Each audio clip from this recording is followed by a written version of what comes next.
Vamos a conversar y compartir con toda esta prestigiosa audiencia que nos acompaña tu mirada, tu visión. Muchos amigos hay. Te he escuchado decir que vos considerás que la fábrica del futuro, o el agro es la fábrica del futuro. Es un concepto que me atrajo y dije, bueno, cuando lo tenga se lo voy a preguntar. Bueno, buen día, gracias por la invitación. Y no suelo hablar mucho, así que me dijeron que es un buen lugar y vale la pena, así que acá estoy. ¿Por qué digo lo de la fábrica? Creo que está cambiando el concepto del campo.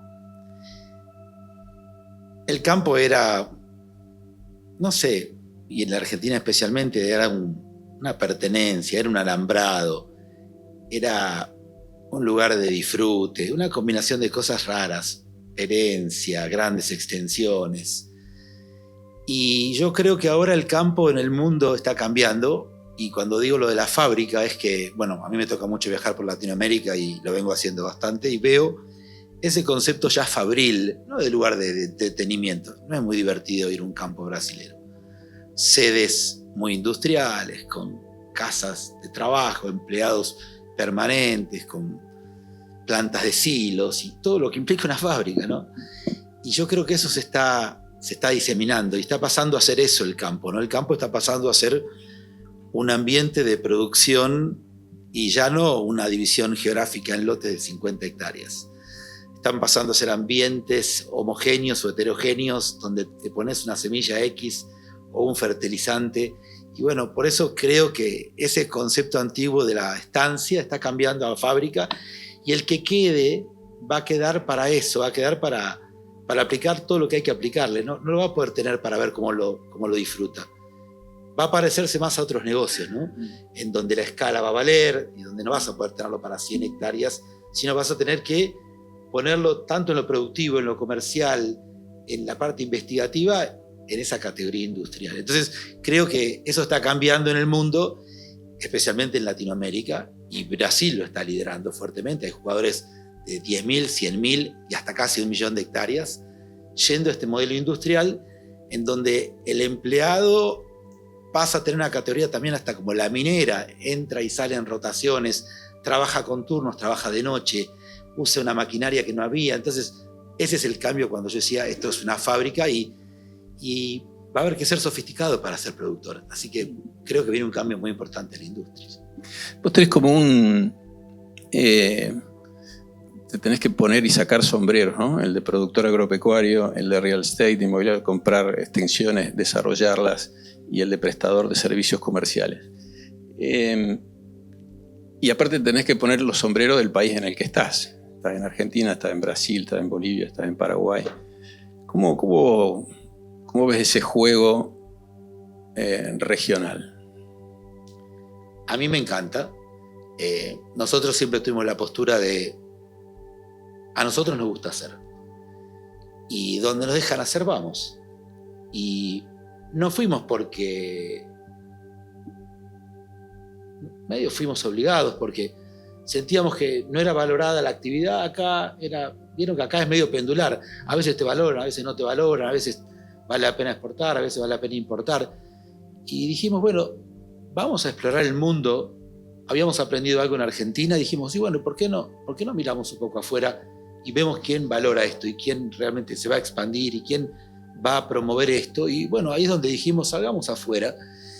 Y por suerte lo hicimos, ¿no? Porque nos podíamos haber quedado en los campos a 100 kilómetros de Buenos Aires, y así empezó Cresud. Cuando nosotros compramos Cresud era una empresa de 20.000 hectáreas, algunos campos cerquita y productiva, tenía un poquito de agricultura, un poquito de ganadería.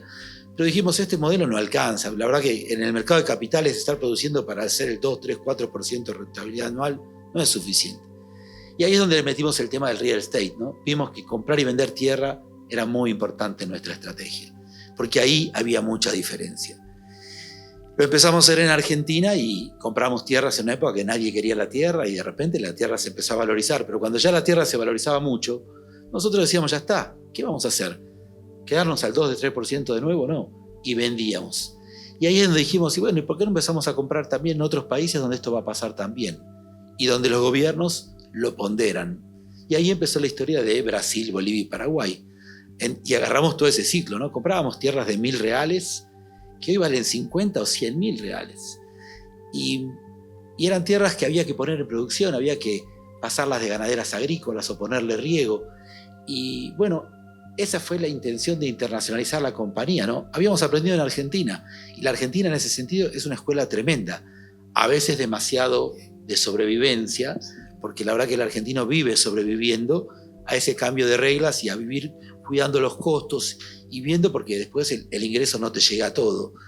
Bueno, y nosotros usando ese conocimiento dijimos, vamos a usar esto y vamos a aprovecharlo en el resto de Latinoamérica, y en donde el Estado está investigando y está promoviendo esa expansión y está promoviendo ese crecimiento, y bueno, y lo agarramos en todo el ciclo, ¿no? Y hicimos una empresa, y creo que la historia de Brasilagro, en donde era una empresa que Cresud puso nada más que $20 millones, y juntamos en el mercado de capitales 280 millones para comprar tierras, pero no teníamos nada. Hicimos una historia que era un papelito y les contamos que íbamos a comprar tierras, y que íbamos a hacer agricultura, y que íbamos a hacer ganadería, y que íbamos a desarrollarlas, y después íbamos a venderlas, íbamos a hacer algodón, y bueno, y nos creyeron, y juntamos, no teníamos ni un empleado, ni una oficina, ni una laptop, ni un campo. Pero lo juntamos y lo hicimos, y es una empresa más grande que la que tenemos en Argentina también. Entonces, y la historia fue no pensar que la historia argentina era la que lideraba. Y fuimos a Brasil, y era entender que Brasil era un modelo totalmente distinto de negocio, porque ahí el costo de producción es el doble. Y algunos argentinos fueron a Latinoamérica pensando que era todo replicable, y no era igual. Y nosotros pusimos teams brasileros directamente, y confiamos y armamos una historia a la brasilera, y funcionó muy bien. Entonces yo creo que hay un aprendizaje muy grande de la Argentina, pero una adaptación muy grande hacia lo del otro. Y bueno, y así fue la historia un poco de Brasilagro y la expansión de todos los negocios. Nosotros cada vez que vemos un negocio que aprendemos en Argentina, tratamos de ir hasta donde nos dejan. Y Bolivia y Paraguay en otra escala, pero... Otra escala. Bolivia con temas políticos mucho más complejos, así que te diría mucho menos interesante, pero lo de Paraguay sí. Paraguay, un país que promueve el agro. Nosotros fuimos una zona de desarrollo del Chaco paraguayo, estamos haciendo agricultura y ganadería tipo Salta, y bueno, vos ves como en Paraguay empuja al agro, y es un país próspero, y tasas más lógicas y impuestos más lógicos, sí. Y bueno, el campo pasa a ser trascendente cuando hace unos años atrás no existía, ¿no? 10% de IVA, Paraguay 10 de ganancia, 10 de máximo de impuestos personales, casi una vacación. Qué admiración, qué admiración.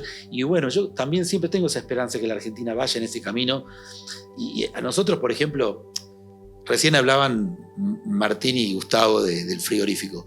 Y yo tuve las intenciones, el primer feedlot de la Argentina lo armamos nosotros en Villa Mercedes, ¿no? Se llamaba Cactus, creo que más de uno lo conoce.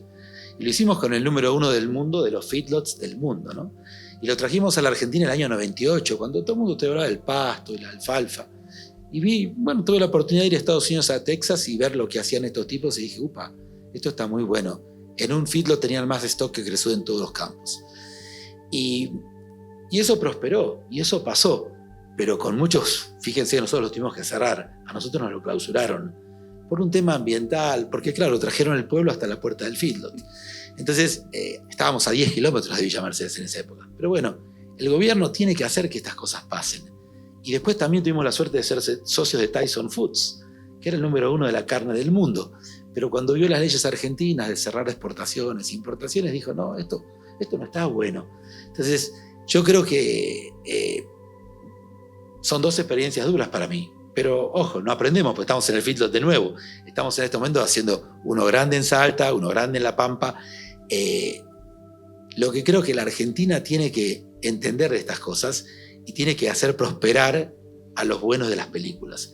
Y los buenos de las películas tienen que estar acá. Entonces, el aprendizaje en Latinoamérica es, en Latinoamérica y especialmente Brasil, que es la locomotora y va a ser el buffer del mundo, en mi opinión, ellos no hablan de 100 millones de toneladas. Cuando nosotros empezamos en Brasilagro, la Argentina y Brasil producían 60 parecidas. La Argentina está en 60 millones de toneladas o menos de soja, y ellos este año hablan de 180.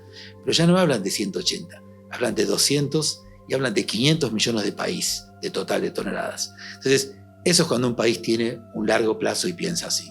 No somos más el granero del mundo.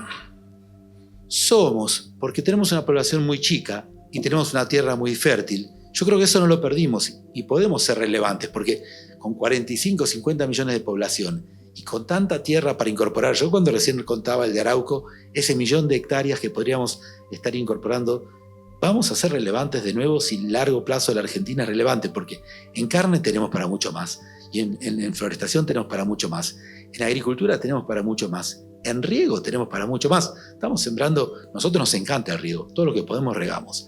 ¿Sabes las millones de hectáreas que quedan en Argentina con todo el agua que hay para incorporar? Son millones. Cuando vos ponés riego, duplicás o triplicás la producción por hectárea. Entonces, nos queda mucho. En Argentina no tenemos esos 500 millones de toneladas de target de Brasil.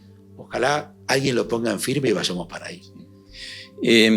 Corregime si me equivoco, ustedes son 800.000 hectáreas, 300.000 en producción y el resto en desarrollo. Ese es más o menos el número de Cresut. 320.000 agrícolas más en producción. Debemos tener 450.000 en producción. Tenemos mucho ganadero, tenemos 80, 90.000 cabezas de ganado.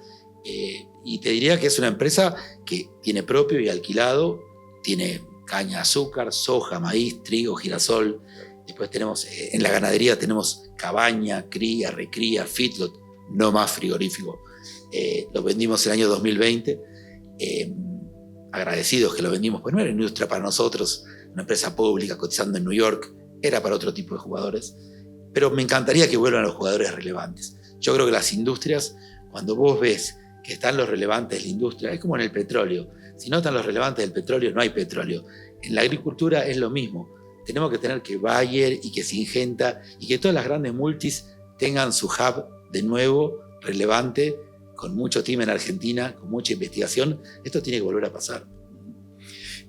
Otra cosa que te escucho decir, es que, hablando de un tema que tocaste, es el tema de inversión, porque me imagino que semejante despliegue o semejante tamaño requiere números de inversión anual importantes. Y vos sos estás a favor del capital nacional, de la inversión nacional, y crees que eso es, corregime también si me equivoco, como un semáforo verde respecto del capital internacional de lo que hablabas recién. Y ustedes son como, digamos, firmes creyentes de esa convicción. Vos realmente, todo el mundo está esperando en la Argentina que vengan los de afuera y me parece, y yo coincido con vos, que tiene que haber un gran movimiento de capital nacional. Siempre los de afuera miran qué hacen los de adentro, porque no... Los sofisticados financieros puede ser que hagan momentos especulativos, pero eso no, la verdad que mucho no te cambia. El que te compra acciones previas y después las vende, ese al país no le cambia mucho. Sí cambia mucho cuando la gente ve la actitud de la inversión y dice, bueno, esto es en serio. La gente pone el capital de largo. El capital en nuestro negocio es larguísimo, ¿viste? Una planta de silos no se amortiza en 5 años. Les quiero contar un ejemplo que a mí me sorprende. Nosotros, por ejemplo, en Brasil, que estamos haciendo una operación muy grande, tenemos campos propios, que hacemos toda la infraestructura, pero también alquilamos campos, ¿no? Alquilamos campos, algunos campos los alquilamos por 20 o 30 años. Y a un campo que a veces alquilamos le hacemos la sede. La sede es nuestros cascos, pero cascos de 2, 3, 4 millones de dólares. Le hacemos la planta de silos, le hacemos los caminos, le hacemos el desarrollo entero de un campo. Eso en Argentina no existe. Hablamos de contratos anuales, hablamos de contratos de, bueno, yo le pongo la de mínima y yo le saco la de mínima, vos me cobrás 13 quintales y yo te... Es una especulación que no funciona porque la tierra se empobrece y el campo se empobrece. Si midiéramos lo que la Argentina tiene y lo que tuvo, estamos mucho peor. Es el granero del mundo, pero lo venimos descuidando en ese sistema de no pensar en el largo plazo en el activo principal que es la tierra. Entonces ahí es donde digo, el argentino poniéndole esa sede para que la gente esté dignamente y trabaje dignamente y que la parte laboral también esté bien, porque no se puede pedir una cosa de largo plazo y que el empleado sea un golondrina. El empleado tiene que estar en una buena casa, con una buena instalación, cercano del producir, y que la fábrica sea una fábrica. Por eso empecé diciendo, para mí esto es una fábrica, esto no es un lugar que más o menos se saca el producto y ve cómo se vende. Entonces yo creo que eso es lo que la gente tiene que ver, que en los campos se tienen cosas de largo, la tierra se cuida de largo, la infraestructura es de largo, los caminos son de largo, y después está toda la parte de los gobiernos, los caminos para salir y los puertos y los trenes y todo eso, obviamente, Cuando vos ves lo que pasa en Brasil, los tipos hoy, por ejemplo, lo que nosotros tenemos en retenciones, ellos lo tienen en fletes. Gastan locura porque tienen distancias tremendas. Pero se están dando cuenta si están invirtiendo en los ferrocarriles y en las autovías, y todas las regiones están recibiendo esos asfaltos y esos trenes acercándose a los puertos para que a la larga los $100 de tonelada que gastan en flete, que en la Argentina lo tenemos al 26%, ellos están viendo cómo lo reducen en el tiempo y van a ser como la hidrovía, como debería ser el Mississippi de Estados Unidos. ¿Qué es lo que tiene que pasarnos a nosotros? Tenemos que ir calculando esos eventos que van bajando los costos comerciales para bancar. El campo es el que lo recibe. Entonces, sí, yo creo que los argentinos tenemos que meter nuestra parte y el gobierno tiene que hacer una parte. Hay partes que no son de los privados. Pero cuando el gobierno lo hace, el privado lo acompaña y primero tenemos que estar nosotros. Así que yo espero que la plata de los argentinos vuelva y creo que es un lindo momento para que esto pase y creo que está pasando. ¿En cuánto ayudaría o qué característica tiene como factor acelerador o retardador del desarrollo la relación que tiene la sociedad con el campo, con el productor agropecuario? La opinión que tiene del productor agropecuario. Creo que en el pasado nos percibían bastante mal, pero creo que se está mejorando y muchas instituciones se dieron cuenta, y las uniones argentinas tipo la Rural y todos hablando de esta conexión a la sociedad. Yo creo que veníamos muy mal y era una sensación de ese productor rico que lo único que hace piensa en sí mismo, y creo que se va revirtiendo, creo que se está entendiendo el valor. En el mundo, no sé, en Estados Unidos, la gente es orgullosa de ser productora y cuando vos haces una encuesta de valoración, es valorado el tipo que va a la tierra, que en general vive al lado de la tierra, que mete maquinarias a lo loco, que produce todo lo que el campo puede y los 150 quintales, los 180 quintales de maíz. Acá no venimos de ese lugar y creo que de a poco se está yendo de ese lugar, pero para mí estaría bueno que pase esta federalización y que la gente vuelva al campo, que el campo esté en manos de gente que lo cuide mucho, no que le extraiga lo de máxima, sino que le ponga lo de máxima, que produzca todo lo que tenga que hacer, y creo que eso se está empezando a valorar, que no produce con agrotóxicos. A mí cuando se habla así me pone nervioso. Es como que dijeran que el antibiótico el antibiótico es lo que la persona se pone para curarse. Bueno, en el campo, para que la producción se produzca, hay que ponerle estos productos de forma cuidada y bien cuidada, con los vientos, con las temperaturas. Pero hablar como que fuera una peste, lo que es importante para producir, nadie dice esto en Estados Unidos o en Brasil. Esta es la forma de producir en el mundo. Entonces, creo que tenemos que decidir si esta va a ser una de las 4 industrias. Fuimos lamentablemente casi la única, y por eso muchas cosas de las que nos pasaron, ahora va a estar un poco más repartido. Yo creo, y estoy contento que esto pase, que vienen las que hablan, la minería y bueno, todo lo que todo el mundo está hablando, que el agro no sea el único, pero que esté bien percibido, que no lastima, que produce comida para 10 veces la población argentina, para 500, no para 50. Eso debería ser una virtud y no un defecto. Entonces, yo estoy muy optimista, ¿no? Yo creo que esto viene. Las palabras no son inocentes. En otros lugares hablan de defensivo y nosotros hablamos de agrotóxico. Es una... bueno. ¿ISAP significa no puedo hablar más? Bueno, quiero... A mí me gustaría, si hay preguntas, me gustaría. Si alguien se anima, me gustaría. Si hay preguntas, a ver si tenemos... Porque si no, siempre me siento que hablo y a mí me aburre. Tenemos una. A ver. Perdón, Martínez Peroni, que es CEO de ISA. De soja, en el mundo y la demanda están equilibradas. Vos estás hablando de un crecimiento exponencial, ¿y quién va a consumir eso? Exponencial no es. Yo no imagino la Argentina de 500 millones. A mí me encantaría que y está bueno lo tuyo. En la Argentina se creyó que iba a ser el lugar del mundo y por eso las fábricas que se hicieron, que hoy están sobreexpandidas, pues no hay suficiente soja para lo que se necesita. Me encantaría que se llegue cerca a la capacidad, o sea que por lo menos que se llegue a la capacidad instalada, eso ya me gustaría. No me imagino una Argentina de 180 millones de toneladas a la brasilera porque no tenemos mucho para expandir.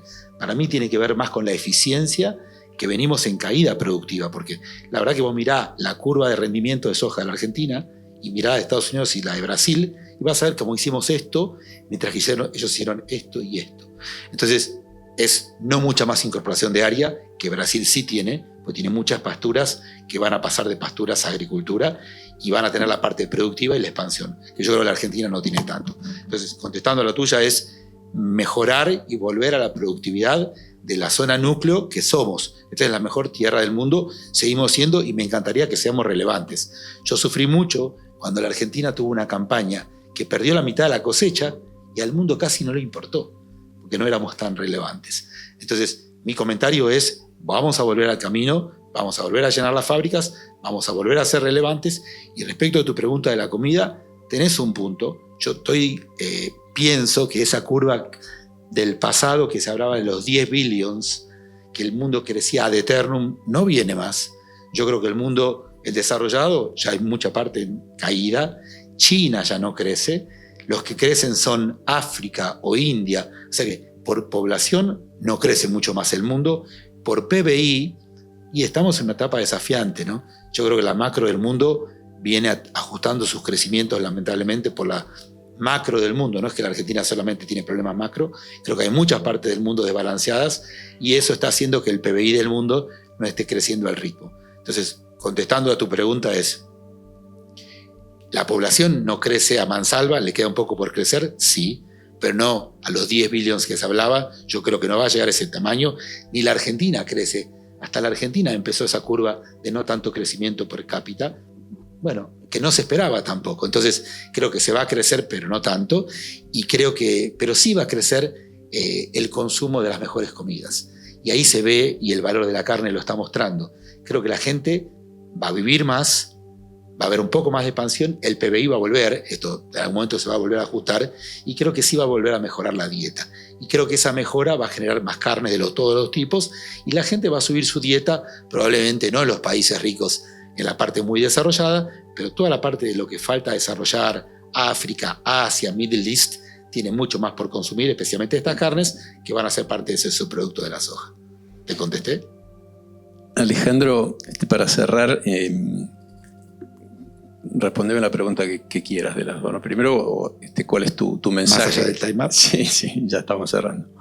¿Qué es lo que te desvela? O sea, ¿qué es lo que te mueve profundamente? Y engancharlo para cerrar con tu mensaje final, tu call to action, que querés comunicar, que te parece que hay que hacer. No, me desvelaría que otra vez la perdamos la oportunidad, ¿no? Que ese 1.000.000 de hectáreas de la Mesopotamia y que ese riego y esas fábricas que se instalen. Veo esas fábricas de etanol de Brasil o de caña de azúcar y todo el mundo lanzando algo y aprovechando cerca para consumirlo cerca y transformarlo en otra cosa. No vuelva a pasar, ¿no? Yo cuando veo, en Brasil vos decís algo y hay que tener cuidado porque los tipos son a la americana, vos lo medio dijiste y cuando volviste está hecho. Y en Argentina, claro, es tanto lo que tenemos que pensar porque después a ver que si tenemos la financiación y si no va a cambiar la regulación y si el pueblo después no te va a cambiar el impuesto y si después el ingreso bruto, empezás con tantos if, que claro, te hacen la reflexión y la cosa no pasa. Entonces, lo que me desvela es, por ejemplo, la tierra. La tierra en Argentina vale poco, ¿no? Hubo un recorrido de valor de la tierra del mundo tremendo. Brasil lo tomó, el mundo desarrollado lo tomó, la tierra del mundo lo tomó, la Argentina no lo tomó porque tenía el precio de los commodities a la tercera parte. La soja valía 500 y nosotros recibíamos $170 por tonelada. Imagínate cómo sobrevivimos, pero sobrevivimos. Entonces, ahora justo viene Iraeta y me gustaría felicitarlo porque ahora recibimos los dólares enteros, ¿no? Hay un único dólar casi, bueno, hay 1%, pero de 170 a 500 que recibía un productor de soja, hoy estamos recibiendo de 300 a 400. Y el gobierno está yendo en la buena dirección de que quizás cobramos 400. Y ojalá que entiendan, hay gente que lo subsidia. Yo no digo en la Argentina subsidiamos, no es un negocio que necesite de subsidio. Que cobre lo que vale el precio mundial.